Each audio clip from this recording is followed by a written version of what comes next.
No, mga kababayan. Ah, mga asar lang tayo, mga kababayan, mga asar lang tayo kasi sayang ang blood bath. Pero alam mo na ho ninyo, mga kababayan, itong live ko ngayon, itong pag-uusapan ho natin ngayon sa live, dito po sa aking channel, mga kababayan. Alam nyo na, kayo pa, nauuna pa nga kayo minsan sa mga vlogger, mga kababayan eh. Pero may alam ho ako na hindi ho ninyo nalalaman. Evelyn Berina, shout out. Yan. Meron po akong alam na maaaring hindi ho ninyo nalalaman. Mamaya, kaunti, mga kababayan, malalaman ho ninyo, sasabihin ko ho sa inyo. Pero, dahil nga mainit itong usapin tungkol dito sa impeachment laban kay Vice President Sara Duterte na na-dismiss na umano, mga kababayan, dito ho muna tayo tumutok. Ano ho? At pagkatapos nito, meron pang isa. At saka ko na po sasabihin sa inyo, yung aking nalalaman. Itong, meron nag-info sa akin. May katabi ako ngayon si Dabawenyo. Parang nagkikwentuhan lang kami ba, pero nakaharap ako sa inyo. No? Ayan, mga kababayan, sa mga hindi pa po nakakaalam. Ito ho, ito ho yung balita ngayon, mga kababayan. Basahin ko muna bago po ako magbigay ng aking reaction tungkol ho dito. Ano ho? Babaya ko na po babasahin yung inyong mga comment, ha. Ayan. Ang sabi po dito sa Facebook page ng Batas PH, mga kababayan, dismiss Sara's impeachment now. Ayan, mga kababayan. Ano ho? Basahin ko na. This was the call of a resolution allegedly filed in the Senate by some senators, mga kababayan, some senators, seeking to de facto junk the impeachment complaint against Vice President Sara Duterte by operation of 1987 Constitution, mga kababayan. Maraming magsisiyakan. Mga asar ako! As of this posting, we have yet to receive a confirmation from the Senate as to who the proponents of this resolution. Maaaring itong na-post niya ho ito, mga kababayan, hindi pa di umano ito nakumpirma, mga kababayan. Pero maliban ho dyan, meron na pong kumakalat na mga bali-balita. No, hindi ko naman po ito dinedebunk. Binasa ko lang, no? Pero meron pong marami na po kumakalat na ho ngayon sa social media, mga kababayan, na wala na wala na yung impeachment kay Inday Sara. Dismiss na di umano, mga kababayan. Ang gustong-gusto nitong impeachment kay Inday Sara, alam na ho natin, maliban po dito sa mga makakaliwang grupo, mga armadong grupo, mga kababayan, kundi itong mga mangilan-ngilan na mga mambabatas na gigil po sa mga Duterte. Unang-unang pinanggigilan ho nila ang ating dating Pangulong Duterte. Sumunod ng mga anak, katulad ni Inday, ni Labaste, ayan, pinanggigilan ho nila, mga kababayan. No? Bakit ba gustong-gusto nila at gigil na gigil sila sa mga Duterte? Gustong-gusto nilang ma-impeach si Inday. Alam na ho natin yan, mga kababayan. Political motive pa rin ho yan. Maaaring meron hong nag-uudyok sa kanila, mga kababayan. Meron pong nag-uutos sa kanila na mag-file ka ng impeachment laban sa pangalawang Pangulo. Siyempre, may kasunduan yan, mga kababayan. At kilalang-kilala ho natin sila. Kung sino-sino ho ito mga nag-file po ng impeachment, wag na ho natin isa-isahin pa. At alam naman ho natin na, ngayon, maliban sa mga yan, mga kababayan, sino pa ho sino-sino pa ho, sino-sino pa po ang gustong-gustong matuloy etong impeachment, mga kababayan? Sino-sino pa ho? Ako, ang sasabi ko, tayong mga DDS, gustong-gusto rin natin eh. Kasi, nangihinayang ho tayo mga kababayan sa bloodbath. Katulad nga ng title ko dyan. Excited tayo dun sa bloodbath eh. Kasi hindi, kampante ho tayo eh. Kampante ho tayo mga kababayan na malabo ho talaga na ma-impeach ang ating pangalawang Pangulo. Malabo ho kasi mahihirapan ho silang patunayan ito mga kababayan pagdating po sa hearing sa Senado kung matutuloy man ang impeachment laban kay Inday. Kaso nga mga kababayan, magtatapos na po ang 19th Congress. Magtatapos na ho. So, papasok na po tayo sa 20th Congress. Yung lahat, akaning kape ko dong, ayan. Yung lahat po na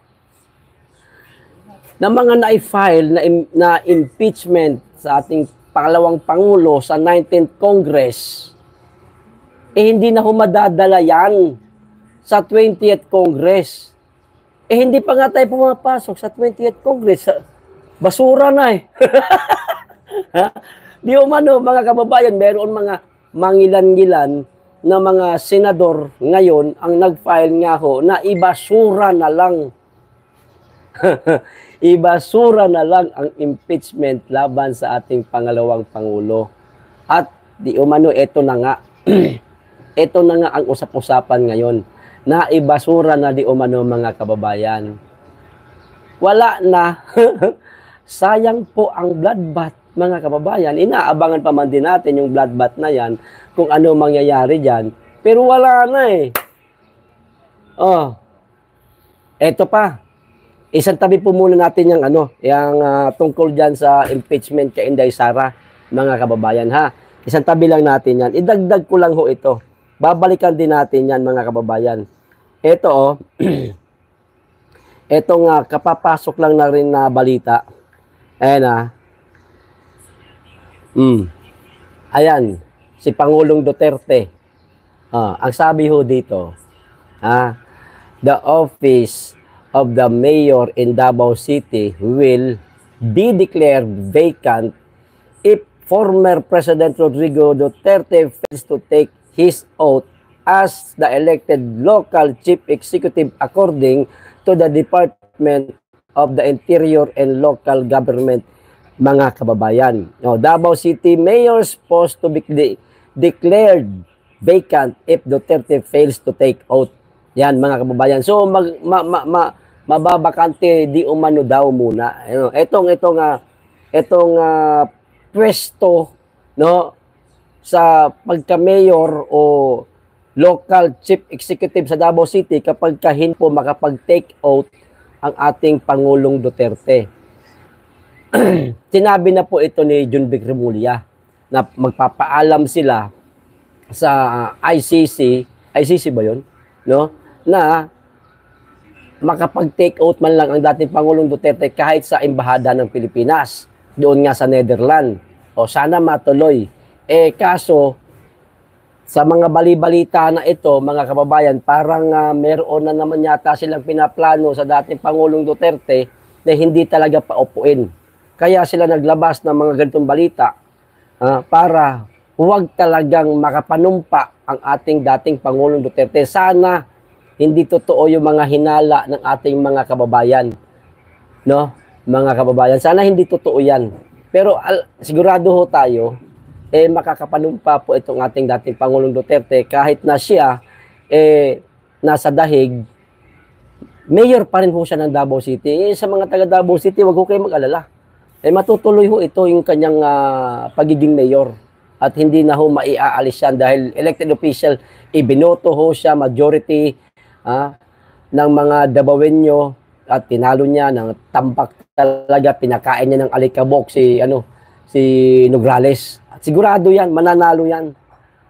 Mananalo. Mauupo yan at makakauwi nga ang ating dating Pangulong Duterte. Huwag ho kayo mag-alala. Alam niyo naman po kasi ang balita, mga kababayan. Ang balita ho kasi, pinagagrabe ho nila yung kanilang title, yung kanilang artikulo. Pinagagrabe ho nila para ho magmukhang totoo at takutin kung sino man ang mga supporter ng isang politiko. Ganyan ho ang, lalo na pagka mainstream media na alam niyo ho yung panig ho sa kabila. Ganun ho yun, mga kababayan. Pinagagrabe ho nila. Pero, tulad nga po ng mga nalaman nating balita, no? Matutuloy po o makakauwi po o malapit na pong lumabas ng dahig ang ating dating Pangulong Duterte. Huwag lamang ho kayo mag-alala. Mangyayari ho yan, mga kababayan. Sinabi na po sa akin ni Baste. Excuse me. Kape-kape, mga kababayan. At pagtawanan natin itong mga bangag, itong mga bangag vlogger. Gusto nyo pangalanan ko yung mga animal na yan?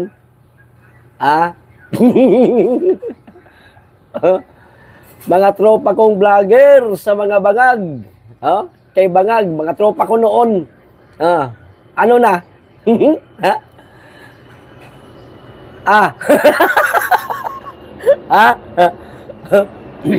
Ano na mga vlogger na bangag?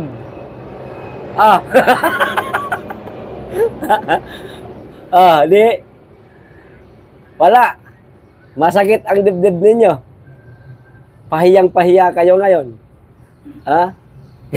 Tuwan-tuwa yung mga bullshit na yan nung sangkatutak na impeachment laban kay Vice President, kay Inday, na nag-file 4 sunod-sunod, tuwan-tuwa sila. Wala na, mai-impeach na daw. Mai-impeach na si Inday Sara. Ano ba tawag nila kay Inday? Fiona? Putang ina. Ikinumpara niyo pa si Inday kay Fiona. Napakaganda ng Inday namin. Putang ina, igagaya niyo dyan sa kokak ninyo na mukha naman palaka talaga. Lasanggira, butod, kamukha ni Penguin yung tiyan. Ay, sorry. May tinatamaan ako. Nandi dito. 2. Sorry po. Peace. Sorry po. Wala po akong intensyon na saktan yung kalooban ninyo, Hindi ho kayo yun. Si Kokak yung ibig ko sabihin. 2 tinamaan dito. Sorry po. Di ba? Igagaya niya si Inday. Ganda-ganda ni Inday. Visit yung mga yan, mga kababayan. Di ba? Tuwan-tuwa sila. Ano na? Mga bangag vlogger. Tawag nila ka PL. Inday Lustay. Oo nga, Inday Lustay. Anak ng patola. 125 million pesos. Ang ipinupukol nila sa ating pangalawang Pangulo. Samantala, kay bangag mga kababayan, billion-billion po. Mismong COA na ho ang may sabi. Na gumastos si Da Junior ng bilyon-bilyon. Bakit hindi ho hinahalukay ngayon yan? Hindi ho ito ipinag-uusapan. Bakit hindi po pinaiimbestigahan? Na parehas lang naman po sila, confidential fund. Bakit kay Inday Sara lang? Bakit hindi kasama kay Mr. President? Ayan, igalang natin siya. Presidente naman talaga siya Hindi patas di ba mga kababayan? Hindi ho patas Akala ko ba demokrasya itong bansa natin, bakit parang diktatorya na? O kung sino lang ang gustong gipitin, kung sino lang ang gustong ipitin, yun lang. Sila, itong merong mas malala na mga ginagawa, merong mas malala na mga ninakaw sa kaba ng bayan, hindi pinakikialaman, hindi tinatanong, hindi iniimbestigahan. Kung merong ipapa-impeach dito, puta, mas bagay pa nga yung isa ipa-impeach kaysa kay Inday Marami siyang mga impeachable offense di umano ayon kay Inday Sara ng mga nagawa. Offense nga bakit si Inday Sara lang? Dito na ho tayo mga kababayan sa sa tawag dito. Doon sa nalalaman ko na maaring hindi nyo po alam. Kwento lang naman ito. Meron pong nakapag-chat sa akin kaninang umaga. Ganito yan. Ang sabi ho sa message sa akin, mga kababayan, kaya daw hindi matutuloy, di umano itong impeachment kay Inday Sara, mga kababayan, ay merong bumulong. Ayan Bulong ba bulong? Ganon. Merong bumulong doon sa isang senador. Ayan. Na itong senador na binulungan, mga kababayan, siya naman itong naghikayat sa iba pang mga senador. Na ibasura. Wag na ituloy. Wag na lang ibasura. Wag na muna. Muna na lang. Lagyan natin ng muna para masaya sila yung mga bangag. Muna pala, di matutuloy din yan soon. Sige, muna na lang muna. Para matuwa kayo, mga animal. Muna. Meron daw bumulong na, wag na muna ituloy yan. Kasi nililinis pa namin ang record namin. Di ba? Natandaan ho ninyo, mga kababayan. Ilang beses pong inulit-ulit ni Inday. Bago po itong blood bath, na meron siyang mga hawak na mga dokumento na makakapagpatunay, mga kababayan, na mas impeachable itong si Junior kaysa sa kanya. Dahil may mga nagawa itong labag sa saligang batas. Ngayon, ganito. Maliban dyan kay Junior, itong babae, hindi, sabihin ko ba? Basta yung babae dyan, kilala niya na kung sino yung tinutukoy kong babae. Ito di umano ang bumulong. Bakit? Siya ho madadali unang-una. Kasi hindi naman siya elected official. Itinuturo po ngayon ng ating mga kababayan na siya daw ay isa sa mga nagmamanipula sa gobyerno. Yan, siya yan, mga kababayan. Maibabalik po kasi sa kanila yung mga ibabato nila kay Inday Sara, lahat po yan recorded na ni Inday, mga kababayan. Recorded na. Meron ng record si Inday, nariyan na, hawak niya na ho. Yung 125 million pesos na confidential fund, kumpleto ho yan. Ayun sa kabila, kulang-kulang. So, dahil nga kulang-kulang yung kanilang mga ebidensya na ipipresenta sa araw ng hearing kapag ipapa-impeach na nila si Inday, napakamot sila sa ulo ngayon. Sabi ganun. Andali. Kulang-kulang tayo, sabi. Mapapahiya tayo rito.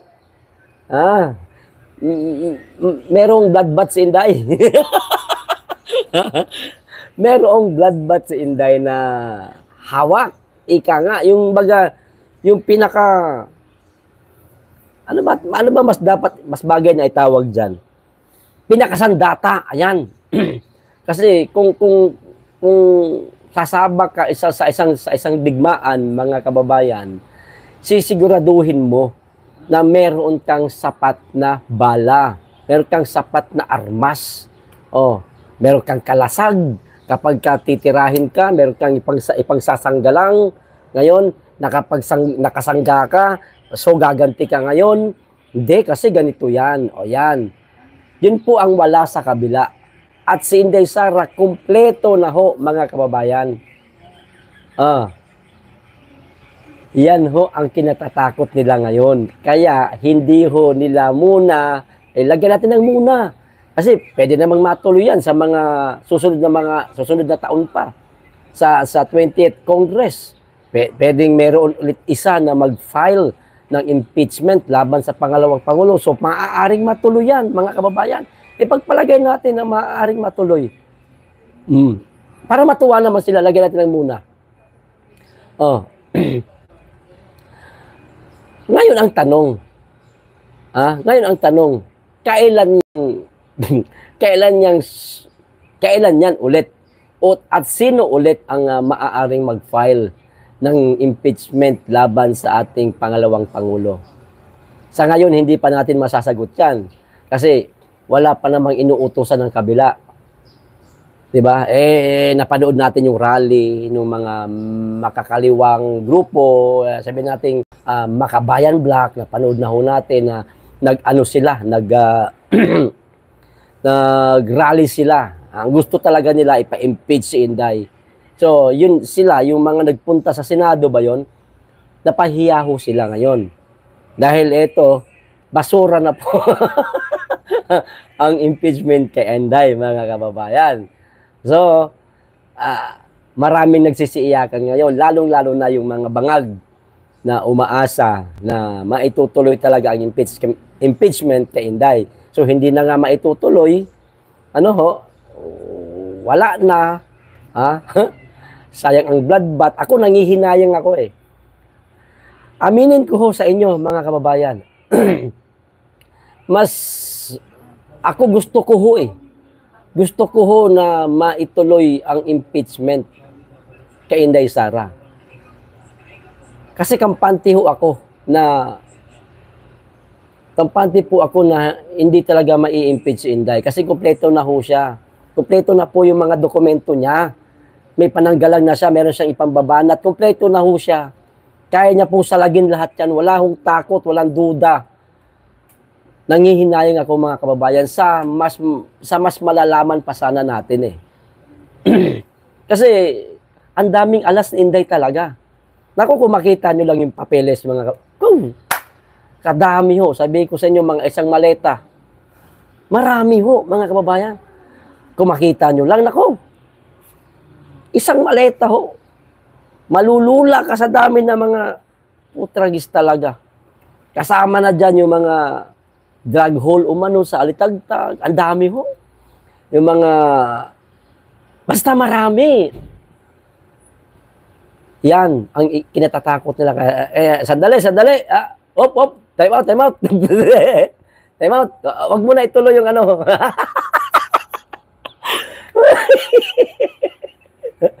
Oy, pa-like naman sa mga hindi pa naka-like. Time out. Relax.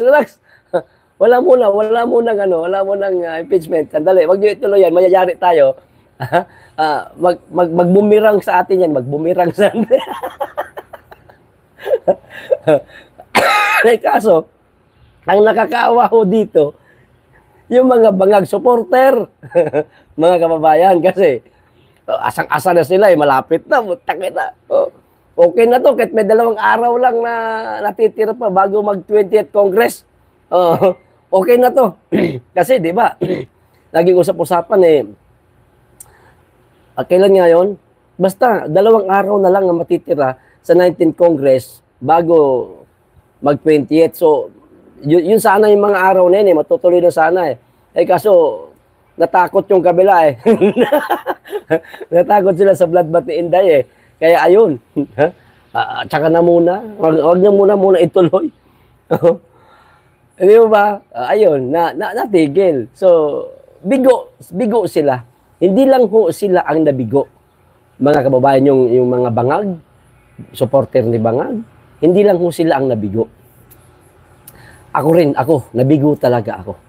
Kasi gusto ko talaga na maituloy ang impeachment. Pinag-usapan na kasi yan Pinagplanuhan na. Ayan, ready na ho yung bulwagan, yung 4 na sulok ng Senado, bulwagan, plenaryo ng Senado, mga kababayan. Handa na Ginastosan na Idinisenyo na para dyan sa impeachment kay Sara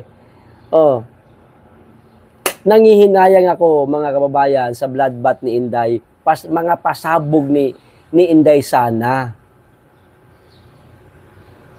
May bumulong sa isang isang senador na wag niyo muna, ipagpaliban niyo muna yan. Tsaka na yan. hindi pa tayo handa, baka tayo ang mayari. Putang na pag, kung lumabas yun, kung natuloy halimbawa, ha? Ano parang, swerte pa rin sila. Halimbawa, kung natuloy talaga ang impeachment kay Inday, maraming magagalit na Pilipino. Yang Senado, aakyatin ng mga tao yan, maniwala. Oo, aakyatin ng mga tao yan, ng mga DDS o supporter ng mga Duterte. Sigurado yan. Kasi ang ang pasabog, ang pasabog ni ni BP Sara, mga kababayan, hindi yung simpleng pasabog lang. Talagang yayanagin niya ang bansang Pilipinas. Kaya natakot sila, relax na muna. Ipagpaliban na muna siguro. Ganun lang, no? Ipagpaliban na muna. O sige, hayaan na natin sila. O yan yun, mga kababayan. Yun lang naman.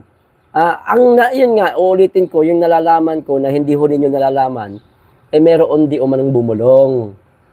May bumulong. Sino itong isang bumulong di umano dito sa isang senador? At naghikayat na wag muna ituloy ang impeachment kay Inday. Kilala nyo na ho kung sino ho yan, mga kababayan ninyo. Hindi ko na ho kailangan pang sabihin o pangalanan. Basta ano siya, kilala nyo, napanood nyo po yung movie na Batman? Ganun maglagad po. Ganun maglagad. Tapos natakil po ba? Ayan, sorry hindi ako nalalait pero yun naman talaga ang totoo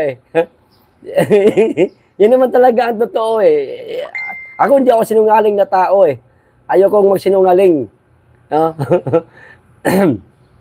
Yung ganun maglakad. Kung ano yung tsura niya, sasabihin ko talaga. So ayun, ang nangyari mga kababayan, ang boto napakataas. Andali mamaya na itong isang balita, idadagdag ko to sa inyo mga kababayan. Kunin ko na lang tong picture na to. Alam niyo ho ang gaano ang boto? Gaano kataas ang boto? Itong naging botohan na wag muna ituloy. 19 ho ang tumanggi. 19 ang tumanggi sa naipagpaliban muna ang impeachment kay Inday Sara. 20 sa 23, no? Ipagpalagay natin 24. Yan. Ang senador 24 naman talaga, di ba? 19 po, mga kababayan, ang wag muna ano yan. So ayun na nga. Ito ang nangyari sa atin ngayon o sa ating bansa. Ako, ito nangyari. Ako, dismayado talaga ako. Dismayado ako Gusto ko talaga matuloy kaso natakot sila Bumahag yung buntot nila, mga kababayan So, mag-aantay na naman tayo kung kailan. O kayo, baka may bagong balita ho kayo nasagap, mga kababayan, na hindi ko pa nalalaman. Maaaring pwede nyo pong i-comment dyan at babasahin ko po, mga kababayan, bago ako magbabasa ng mga comment ninyo. No? Pasensya na nga pala at hindi ko binabasa yung comment ninyo kasi tuloy-tuloy na po yung ating live ngayon bago po ako magbabasa ng comment. No? Parang ginaya ko si Badong ba? Ito pa, idadagdag ko isa. Ito pa ho. Para maganda yung ating balitaktakan o ating huntahan, mga kababayan. Ito na, ang masaklap. Ito ho, ang masakit sa atin ngayon, mga kababayan. Mas lumobo pa. Kita nyo na ha. Pinas, paldong-paldo sa 16.75 trillion na utang nitong Abril 2025, mga kababayan. 16 lang. Kulang pa itong 16 sa palagay ko. Kulang pa ho ito. 16 lang ho na itala dito, mga kababayan. Ang dami ng utang na mga ginawa 16 lang ho ang nilagay dito. 16 trillion lang. 16.75 trillion lang po ang ibinabalita. Kung di ako nagkakamali, nasa 17, 18 na nga yata ito Pero sige, sabihin natin tama ito, 16.75 na utang na ng ating bansa, mga kababayan. Bakit hindi natin tanungin ang presidente kung saan napunta tong mga inutang niya? 'Di ba? May karapatan tayo, tangina tayo magbabayad nitong utang na 'to, mga kababayan. Hindi ho ang presidente, hindi ang vice presidente, hindi ito mga lintik ng mga senador, hindi ito mga buaya sa kamara. Tayo ho. Tayo po ang magbabayad nito. Magtatanong tayo sa Pangulo, nasaan itong putang inang inutang nitong animal na to? 'Di ba? Kalaki ho. Iniwan ng Pangulong Duterte ang meron tayong utang na hindi ako nagkakamali 12 trillion, no? 12 trillion, mahigit, may butal pa may point. Pero ngayon, mga kababayan, no, 16.75 trillion. So, may mga inutang pa ho ng mga nakaraan na hindi pa yata na itala dito. Kasi, kailan ho ito? Ha? Abril pa ho ito. May bagong utang na naman si Junior. Ang dami na namang utang na. Nadagdagan pa ho ito. Hindi pa po na isasama dito yun. Kaya sa palagay ko, itong 16.75 trillion, hindi lang ito 16, baka 17, 18 na ito, mga kababayan eh. Pero wala ho nagtatanong sa atin yan. Tanungin nyo rin po siya, itag nyo siya sa inyong social media account. Gamitin nyo po yung inyong social media account. Ito na yung utang natin ngayon, oh. Mr. President, nasan yung pera na to? Nasaan yung mga inutang mo? Ba't wala kami nakita? Magtatanong lang naman tayo, hindi naman huyang pambabastos. Karapatan po natin magtanong dahil tayo rin po ang magbabayad niyan.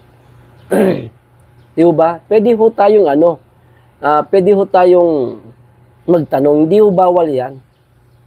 Hindi ho, wala, okay matakot. Hindi ho kayo makukulong, hindi kayo papahanap kay Tore. Okay mag-alala, hindi kayo papahanap kay Tore. Karapatan ho natin yan.